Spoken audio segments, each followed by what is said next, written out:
The invisible power of thought. How our minds shape trauma and healing. The story of Elena and the science within. Setting the stage. I want to take you on a journey today, a journey into a story that reveals a powerful truth we often overlook. It's about how the thoughts we hold shape not only our minds but our bodies and the way we heal from trauma. This story is about a woman named Elena, but it could be about anyone, because it's about all of us. Elena's story begins like so many others.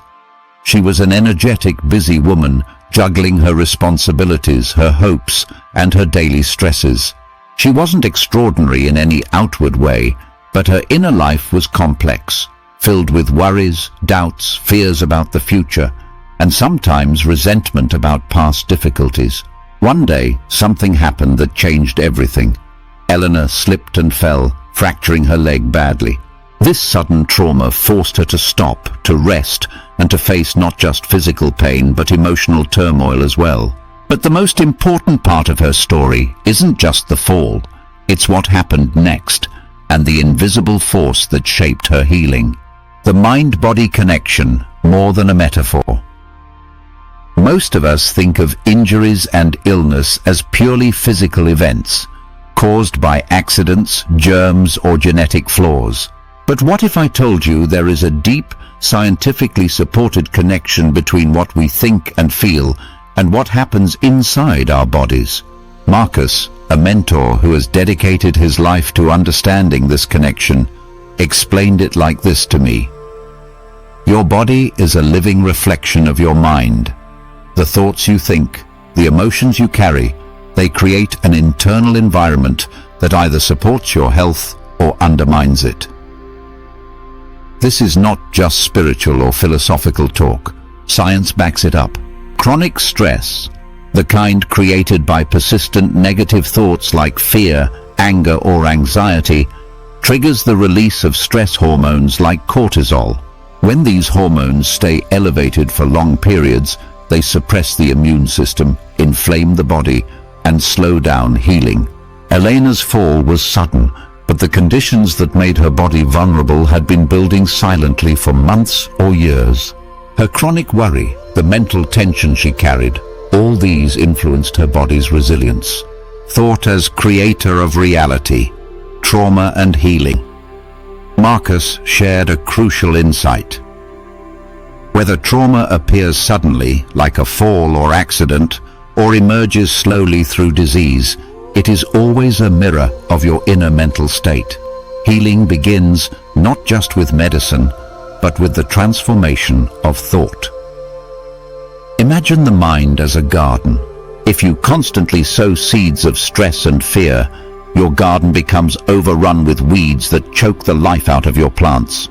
But if you nurture seeds of hope, gratitude, and peace, your garden flourishes. Elena at first was trapped in a garden of weeds. After her injury, pain and fear flooded her mind. She found herself overwhelmed, stuck in thoughts like, "Will I ever walk again?" and "Why did this happen to me?" Marcus said this is common. After trauma, it's hard to suddenly find healing thoughts. It's like trying to switch on a light in a dark room when you're used to the darkness. The journey from pain to healing. The role of focus.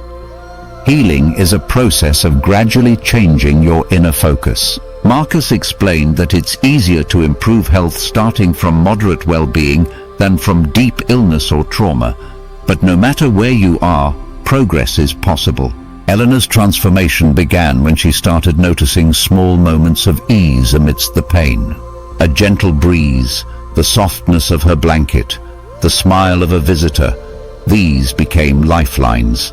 She learned to shift her attention deliberately, focusing on what felt better, no matter how small.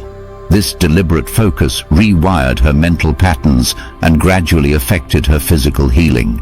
It reduced her stress levels, allowed her immune system to function better, and opened the door for her body to rebuild itself. Stories of transformation beyond Elena.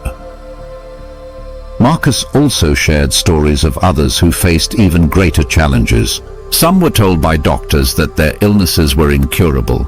In that darkest hour, when all external options had failed, these individuals turned inward and began practicing what Marcus calls deliberate creation, the conscious choice to focus their thoughts on healing, hope, and peace. They became the best students of this practice because they had nothing left to lose. Many experienced remarkable recoveries, not just physically, but emotionally and spiritually. Why we resist this truth? Marcus often observed a curious thing. Most people try every external treatment first, medications, surgeries, therapies, and only when these options are exhausted do they turn to inner work. This is understandable. Our culture teaches us to act, to do something tangible when faced with problems.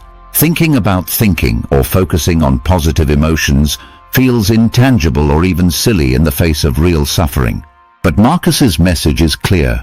Action is vital, but it's far more powerful when it flows from a mind aligned with well-being. Action driven by hope and inner peace can transform outcomes in ways pure physical intervention alone cannot.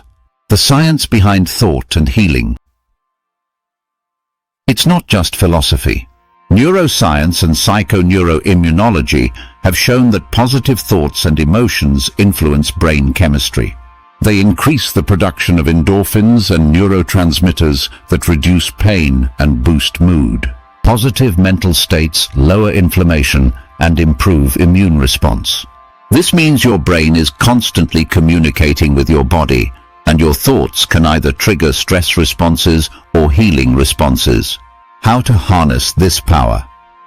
If you're wondering how to apply these insights, here are some practical ideas inspired by Elena's story and Marcus's teachings. 1. Awareness. Start by noticing your thoughts without judgment. What are you thinking most of the time? Are these thoughts causing tension or relaxation? 2. Shift. Focus. When you catch yourself in negative loops, try to find one thought or image that feels better. A memory of a happy moment, a calming breath, a positive affirmation. 3. Small moments. Practice gratitude and mindfulness to anchor your mind in moments of ease. 4. Inspired action. Combine these mental practices with physical actions that feel good.